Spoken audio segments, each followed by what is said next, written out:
जैसा कि किसान भाइयों, आपके चाहने से, हमारे चाहने से हम किसान भाइयों को अच्छे बीज प्रोवाइड करा ले जाते तो किसानों को एक अच्छा मुनाफा, प्रॉफिट, खेती भी सफल करवा ले जाते। परंतु हमारा गेहूं का रुपाई बुआई का समय आ जाता है। जो बीज हम जानना चाहते हैं, जो बीज हम लेना चाहते हैं, कई बार ये हमारे छोटे मार्केट में उपलब्ध नहीं होता, आपके भी छोटे मार्केट में उपलब्ध नहीं होता। ऐसा क्यों देखने को मिलता है? क्योंकि किसान भाइयों, बहुत से ऐसे बीज भंडार हैं, बहुत से ऐसे सेलर हैं जो हमारे लिए सही बीजों को निर्यात नहीं करते। हमारे शहर, हमारे डिस्ट्रिक्ट के लिए, हमारे गांव कस्बों के लिए सही बीज नहीं देते हैं। इसलिए हम बताना चाहते हैं, आज के वीडियो में आपने देखा ही होगा, महालक्ष्मी गेहूं बीज के बारे में बात कर रहे हैं। आप अगर छोटे गांव कस्बे ज़िले से हैं तो आप देखेंगे आपके शहर में ये बहुत कम मात्रा में ये गेहूं का बीज मिलता है। क्योंकि किसान भाइयों, जिस गेहूं से किसानों को फ़ायदा होने वाला होता है, वहाँ के सेलर, बीज भंडार वाले वैसे बीज ही नहीं रखते। ऐसा क्यों होता है? हमको जहाँ तक देखने को मिला है, क्योंकि जो महंगे बीज होते हैं, जो किसानों के लिए अच्छे प्रॉफिट दे सकते हैं, किसानों को अच्छा लाभ दे सकते हैं, उन बीजों को ये बीज भंडार वाले मंगाते ही नहीं। इसमें कुछ खासियत ये भी देखने को मिलता है, ये बीज महंगे भी होते हैं। कुछ बीज भंडार ऐसे हैं कि ये बीज को बेच नहीं पाते।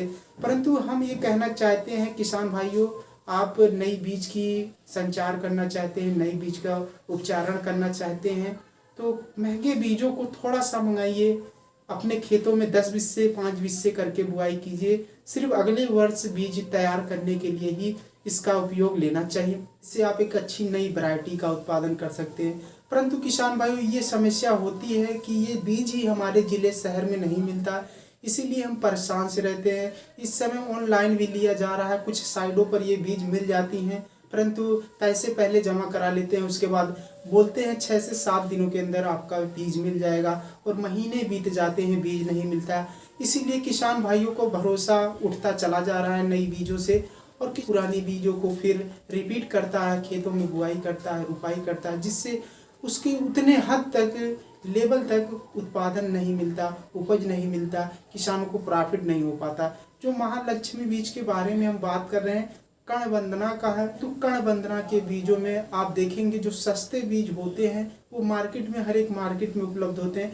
परंतु महंगे बीज को कोई बीज भंडार वाला लाना नहीं चाहता। उसमें उसके लिए क्या होता है कि उसमें उसे प्रॉफिट नहीं मिलता। सस्ते बीजों में अच्छा प्रॉफिट मिल जाता है, दुगना प्रॉफिट मिल जाता है। अगर 25 रुपये केजी बीज है, 50 रुपये केजी बेचते भी हैं लोग, इससे अलग लेवल तक प्रॉफिट होने का चांस बना रहता है।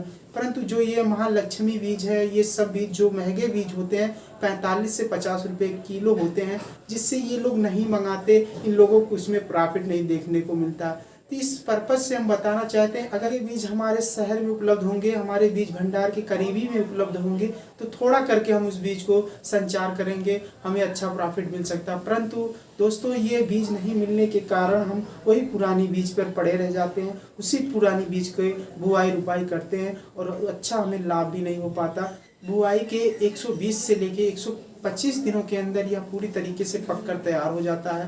किसान भाइयों को अधिक से अधिक उपज देने के लिए यहाँ बीज के पैक 20 केजी में आते हैं।